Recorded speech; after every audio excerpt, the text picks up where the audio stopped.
Good afternoon, viewers. Apniyan sai se NLTV Digital News. Moi ase Chumongla Phom. Assam de mondo khatsa hwa laga khobar ekta ina ani dias.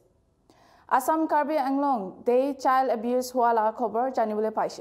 Idu khatsa do Dolamara de hwa laga ase ko de Ram Nayak koigina 50 sal laga mota bra 9 years laga maiki bacha ke rape kori dise. Idu khatsa do victim laga ghor manu bra police logot complain kori dia pichire khulasa hoise.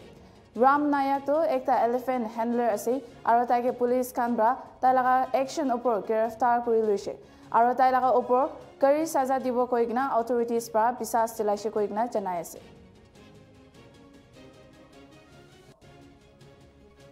Tanade mane manujon loi hile amar ethiniকৰ যোনটো hotel আছিল তাতে আনিখিনি মানে কি আমি যেতিয়া দেখিলো তা মানে 40 জনৰ যোনটো কাপোৰ চাপোৰ খুলিখিনি কিবা কৰিব ধৰিছিল তেতিয়া আমি ধৰিখিনি মানুহজন অলপ লাট মাৰি 40 জন ওলাই লৈ আমি সাইডত কৰি ধৰি মানুহজন ধৰিখিনি আমি ডাইৰেক্ট দলমৰ থানাত ফোন কৰি আমি মানুহজন থানাত চম্পাই মানুহজনৰ নামটো নাজানো কি কিবা মানুহজন এই ফৰেষ্টত কাম কৰে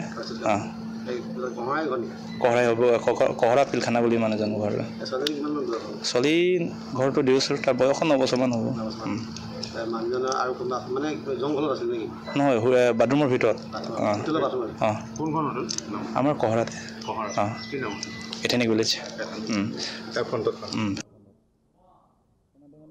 ইটো লগত আজিলা ডিজিটাল খবৰ ইয়াতে খতম কৰাইছে।